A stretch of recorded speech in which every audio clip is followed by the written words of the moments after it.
All right, welcome back, everyone, to the Gamer University Open number 2. We're going to have PotM Bottom taking on Team Simplicity here. Simplicity going to be the Radiant team. PotM Bottom, with the help of MTW Kebab, going to be playing as the Dire side here. So MTW Kebab, just winning DreamHack, is standing in at the moment for PotM Bottom. And I'm back with Hart. Well, good to be back. Sorry, I was going to say, not a bad stand-in to have. Definitely one that I would want to have on my team. Yeah, Kebab known for having a really good personality in games and on the team. Really good at composing a team, getting everyone together. So brings a lot more than just being a solid player when he's standing in for your team. Chen Ban coming out here from Simplicity at the moment. And taking a look at the bracket, if anyone needs the bracket information, I'll post it in the chat right now for you guys. There, it can be found right there. 10 seconds. But as we saw, Simplicity took out Dash 9 Gaming, and PotM Bottom taking out Don't Joke. They will face off against the winners of Are You Level 7 Yet and Global Challengers. Global Challengers is the former Doting's Too Good team, who was in the semifinals of last Gamer University Open. So we will see that. Looking over the bracket, though, from our round of 1 matchups, we did see Super taking out Team Sequential due to a walkover. Syndicate 5 beating VS Gaming. Skill Difference taking out Impolite. Hydra taking out Azurus Gaming. True Sight taking out Gosu. And Gosu was the semi-finalists. They were second place team to INFS and Gamer University Open number 1. So True Sight definitely a team to look out for. Root Gaming, as we saw, take out Epidemic. Storm Games Clan taking out Dark Passage, and Hello Moto moving on as well. Yeah, some surprises there. Certainly the Gosu upset. I assume Gosu actually did show up and just actually lost that game. Yeah, then? It's not the It's Gosu that a lot of people think. It's the It's Gosu from Kazakhstan. Oh, okay. But they're definitely a strong team that played very, very well. Almost gave they gave Infused a run for their money, but fell second place in the last tournament. Okay. Yeah, I remember that now. I actually saw them once in a game that I was actually commentating, and I remember seeing the Gosu logo, but then seeing something Kazakhstan and thinking, huh. Yeah. But all makes sense now. Interesting Shadow Demon ban, actually. That's so I guess he's finally moved up to ban-worthy material. I mean, he's been that way in Dota 1 for a long time, but maybe not so much in Dota 2. But it looks like he's getting there, and there is going to be a first pick Furion. Oh, I lied. Broodmother coming out here by Simplicity at the moment. Furion going to be picked up. Probably a Leshrek as well. If you're going to get the Nature's Prophet, might as well team it up with a Leshrek. Yeah, I don't see why you wouldn't just pick those two. You really have to have something very specific in mind when you pick Brood over Furion and you give the other team the Furion, especially a team as strong as PotM Bottom. So we'll have to see what exactly it is Simplicity has in mind here. And wow, 2 insta picks after that. So yeah, they definitely have something planned. And I like what PotM Bottom did here. They got their pusher, which is the same as Brood, and then they got the biggest counter to Broodmother, which is Sand King, with that Caustic Finale. Yeah, I mean, that's usually why you would pick up Brood, later, basically. I mean, maybe even taking him with your third pick so that there's only one opening for the opposing team to pick up the Sand King. Typically, a Brood pick is the best if you actually have second pick, so you can pick him up as your third pick and then ban afterwards, ban out the Sand King. But yeah, with Sand King here, I would really be surprised not to see Leshrek. I mean, Sand King, Leshrek, really popular lane, and like you said, Leshrek works so well with Furion. I mean, Furion's Treants don't do a ton of damage to towers, but can just tank an infinite amount. And Leshrek, on the other hand, does an insane amount of damage to towers. So those two are kind of like peanut butter and jelly. Yep. And we saw the Invoker and Enigma pick up as well from Simplicity. So Invoker, they may try to lane him in the jungle, but he could take the soul lane as well. But probably going to be the Broodmother there. Lich now being picked up here with PotM Bottom. Yeah, it's a bit more unusual. I guess with Lich and Furion, you can sacrifice creeps anywhere you want, so you always have mana. Other than that, I don't really know. I mean, Lich not usually used in pushing, and Furion usually indicating you want to do some sort of a pushing lineup. But I mean, I guess Furion doesn't really have to be pushing. Furion can just as much be counter pushing, not just because of his ult, but because the split pushing he's able to do can really discourage an opposing team from actually trying to commit to a push. Although again, Simplicity's lineup isn't really a dedicated pushing lineup; it's more split pushing. So we'll have to see. Maybe a game that doesn't involve around taking towers early, but still a lot of possibilities for that. With that Leshrek still hanging out there, and certainly a Broodmother. Most definitely. Windrunner ban coming in from Simplicity now as well. Sheep is the captain over there, so gonna have to see what he decides to do. Radiant But yeah, I'm very team interested in that Lich pick. I mean, we don't really see Lich too much unless it's like a Void Lich mid, but Pot and Bottom has something up their sleeve here. Yeah, you're absolutely right. The most common way to set up a Lich would be with that Void, and or just for some sort of a mid lineup or mid dueling lineup. I don't really think you would use Void here though when you're up against Enigma. I mean, that seems kind of risky. So I don't, and against Invoker as well. I mean, Invoker is actually pretty strong against Void. So I don't really know exactly what they're doing with it, but I have to assume there's something. I mean, they did take a significant chunk of bonus time when picking there, so it wasn't something that they just defaulted to. They had to think it out, but I would guess that there's something in mind. Although maybe this is kind of Kebab just telling them, "Hey guys, this is how we do it." Yeah, exactly. I would be surprised here. I wouldn't be surprised actually to see a Morphling pick here from Pot and Bottom, because if you take a look, like most of the carries are taken out. Now Lone Druid even being picked up by Simplicity. Dire team pick. Yeah, and I mean they banned out Anti-Mage. Anti-Mage and Morphling have kind of like a storied history of arguing who counters who exactly. So, but not allowing that Anti-Mage really can make the Morphling even more of a possibility, especially because he's significantly good at bursting down heroes like Invoker and Enigma if he does go for that shotgun build. So, I don't know. Distinct possibility at this point. We'll have to see. I mean, they can still just pick it up last. They aren't pressured at all to take it right here because there's no way Simplicity is going to take another carry at this point with the Lone Druid, Brood, Invoker already on their team. So I would guess they'll take something else here and then set up that the Morphling, but I mean, it still just makes sense. Why not take the Leshrac here? You can have Leshrac Sand King, you can have Morphling Lich, and then you can have a Furion solo. So I don't know. I mean, there's still so many great heroes on the board. That Leshrac's still not in the pool at all. He made it through bans and picks so far, so Leshrec's still not picked up. You still have heroes like Clinks that we've seen been coming up a lot more in the scene, and everything else. I mean, it's gonna be interesting to see what Kebab decides to do here with Pot and Bottom. Yeah, still using up some more bonus time, so I guess he's having to convince the rest of Pot and Bottom that come on, guys. Yeah, trust me, it works. It works. We do it all the time. We beat Na'Vi. Trust us. Clockwork, guys. Clockwork. Yeah. Oh god, I can only imagine how frustrating it would be to play Clockwork on team against Broodmother, trying to land it all, which is already so difficult with Clockwork. Well, not so difficult, but much more difficult than it really should be due to the faultiness of his hook for a long time, and yeah, then hitting a Broodling would just be insult to injury. I mean, Leshrac definitely a character that could see fit in the Pot and Bottom lineup. They have the Sand King and the Lich right now for their team fight. Yeah, I can't see why they wouldn't pick it at this point, but we're about to find out once. No, Storm. So Storm Spirit picking up now. Venom. And Yeah, Venom are coming out from Simplicity, so that gives them more push with the help of Enigma, Broodmother, the Bear from Lone Druid, and now the wards from Venomancer.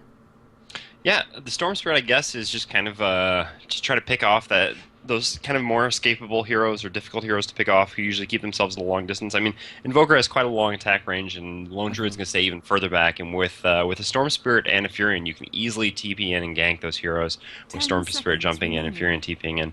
So we'll have to see if that's kind of their plan here, and they're really just focused on keeping down Simplicity's heroes who could kind of snowball out of control, or what they have exactly planned. But yeah, I mean, Beastmaster goes well against Broodmother as well with the axes, and is great at ganking those escapable heroes with that ultimate. So I guess that's kind of what they have in mind here. And I'm very, very surprised that we did not see a Leshrac in this pool at all. Bans and picks, I'm surprised. I haven't seen that in a good, I want to say, 50 to 60 games. Yeah, I don't really know why you would ever not pick Leshrac, basically. It's just a hero that can fit into almost any lineup in almost any role. So, I don't know. But we're certainly going to see why he wasn't picked here. I'm kind of interested to see exactly what Pot and Bottom's strategy is here, and why exactly the Leshrac did not fit in. I mean, I'm guessing it's kind of more of a mid-game to late-ish strategy, given that they don't have a lot of dedicated push, but at the same time, they don't have any amazing scaling heroes. I mean, they have the Storm and they have the Furion, who both scale well, but don't scale incredibly. I mean, they're not true hard carries in the sense of, I don't know, actually, a lot of people debate whether Lone Druid's a hard carry as well, so I guess you could really go either way late game, but I don't know, really committing to the mid-game a lot more, and going to have to find a lot of pickoffs to turn those into towers and to an advantage. Yep. Taking a look at the lineups here for Simplicity, we have Sheep playing the Invoker. Purple over here, we have Kitty playing the Broodmother. Down here at bottom, we have Happy Cat playing the Lone Druid. Teal going to be Boogaloo. as the Venomancer, and yellow going to be Celestial as the Enigma. Meanwhile, on the side of bottom, we have Kebab, who stand-in from MTW, snaking. Oh wait, sorry, Kebab playing the Beastmaster. Kebab slightly out of his usual role, would normally be seen in the jungle, pretty much. But they don't necessarily, well, actually, I guess we'll have to see if the Fury goes to jungle or not. But I think he's, yeah, I don't know. Anyway, I should get into the heroes first before I say that. Snaking playing the Sand King Kizzles on the Furion, Eternal Envy playing Lich, and F4L on Storm Spirit. But yeah, actually, so the Furion will be in the jungle here, I think, with the solo top Sand King up against the Broodmother. So I would have thought maybe that would be Kebab's territory, but he's actually going to play the Sacrifice lane instead.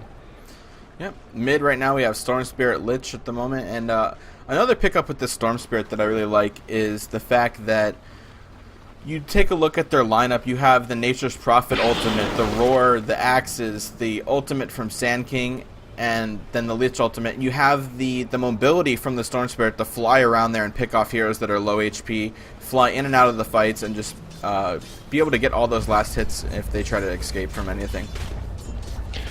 Yeah, I mean, they definitely are going to have a lot of potential for ganks, and that's essentially what their lineup is based around, so they're going to have to succeed at that as well. We do see this Invoker actually go... Oh, wait, there's... No, I saw two heroes on top of each other, but I forgot one of them is a Brood top. But yeah, the Invoker has opted to go for that Exort build, which is a little bit interesting with his team, because he doesn't really have any good setup abilities. I mean, the Enigma stun isn't a long duration one, it's just a repeated stun, and other than basically the Lone Druid hitting Entangled, they don't really have anything, actually, to set up a Sunstrike, so kind of surprising there that he is going for that Exort build. Either the fact that, A, they picked a team knowing that they would have an Exort Invoker that didn't have any real setup stuns, or B, that they had him go Exort even though they don't have the setup stuns. Yeah. Like, the only guaranteed stun they really have is the Cold Snap and the Enigma at the moment. And something to point out is we see the Furion actually in the jungle, which we haven't seen in a while either. Normally, Furion's sent either mid or suicide lane. And going to be interesting to see if Simplicity really forgets about the Furion, and they can get some really good ganks early on.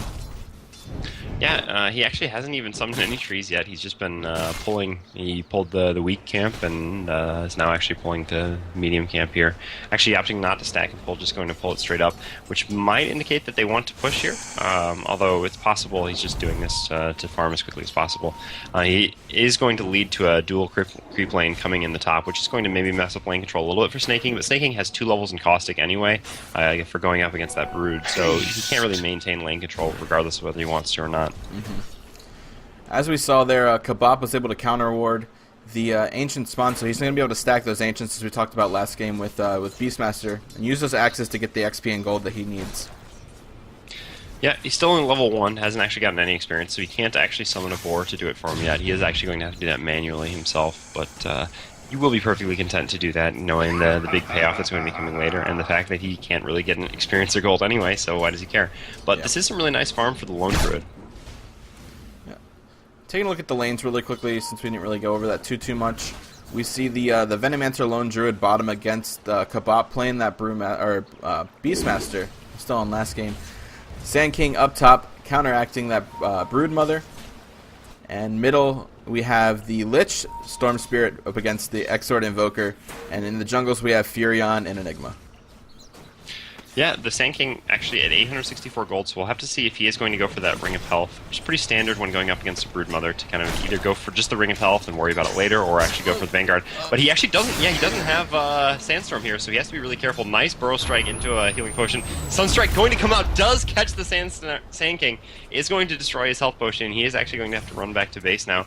Unless the Furion can come bring him one. No, the Furion doesn't have one, and the Courier is flying not towards the top lane, so the Sand King actually is going to be forced back to base here, and we'll have to TP back. No, he's actually going to take tangos from the Furion. I'm not sure that this is going to be enough, but he's going to go back anyway. He doesn't really want to miss out on all that experience, especially as the lane is pushing towards his tower. Beastmaster still level 1. Happy Cat getting a lot of farm here on the Lone Druid, already up to 21 creep kills, 13 denies. And we see Boogaloo just sitting in the jungle here with level 1 Gale just counteracting anything, not letting Beastmaster come down at all. Yeah, and meanwhile the Enigma is already level 4, so farming quite well, as opposed to the Nature's Prophet, who is only level 3. Nature's Prophet has opted to go for that 1-1-1 build. basically to set up ganks, guaranteeing that he has Sprout and teleportation from level 3. And so he actually hasn't been using his Nature's Call at all to farm, instead just opting to pull. So he is behind the Enigma, although a Furion would normally be behind Enigma anyway. Enigma basically the fastest jungler in the game. And the Sand King he actually did use his courier to send himself a Ring of Health from the secret shop, which is really surprising to me. I mean, he had enough money to go pick it up before, but I guess he got into that engagement with the Brood, and then he couldn't cross back, so he had to send it actually from the secret shop. But does have that Ring of Health now, which is going to give him a lot more stability against the Broodmother here. Has Burrow Strike and ult. Sunstrike does come out. Sunstrike actually is going to finish him off. His plan there was actually to Burrow Strike into Epicenter there to finish off the Broodmother, but really nice Sunstrike there coming out from the Invoker, proving that you don't need setup stuns when you know what the opposing heroes are going to do. Simplicity picking up the first blood from PotM bottom there. And now the Invoker will build his Bracer towards his drums. Yeah, already has 3 levels in Sunstrike, so is going for the max Exort build, obviously. Isn't going any real points in Quas yet. We'll have to see if he goes the 3-1-1, or if he ends up just going Exort Quas and trying to get the Forge Spirits as quickly as possible, forsaking Invisibility and Meteor, basically.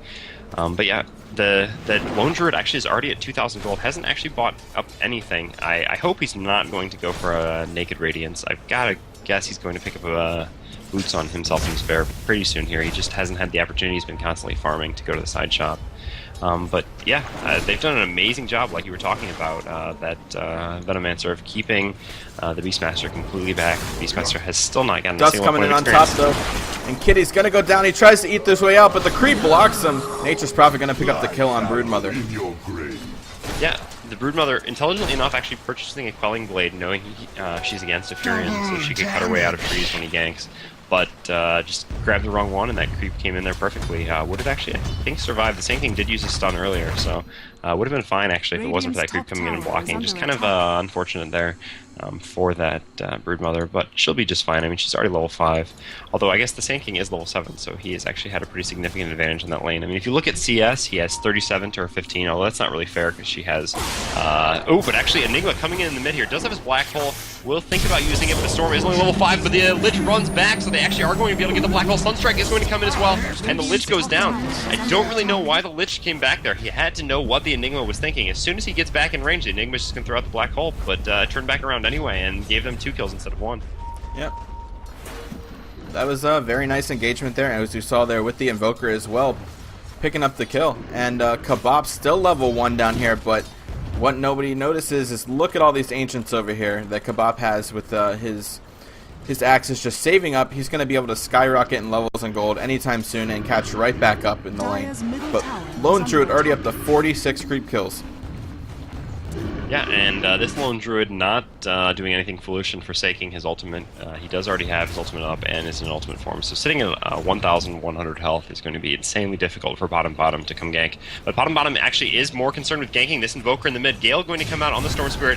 Cold Snap turning around on him, and the Enigma actually is here. They do turn this kill around on him, but the Invoker does go down. We'll have to see if they can pick up the Lich. Right-click damage coming out. One more right-click from the Enigma, and actually the Venomancer dot is enough to finish him off. Venomancer has actually opted to go Gale Poison Sting combo, maxing both of those. Oh, and actually the Broodmother going in on the Furion, but Sand King ultimate is going to pop, but the Sprout actually blocking him out. Still though, is actually going to manage to finish off the Brood. Brood not able to get off one more spawn spiraling charge on the Furion before she goes down. So an exchange kill up there. Sunstrike coming out, but actually doesn't hit anything.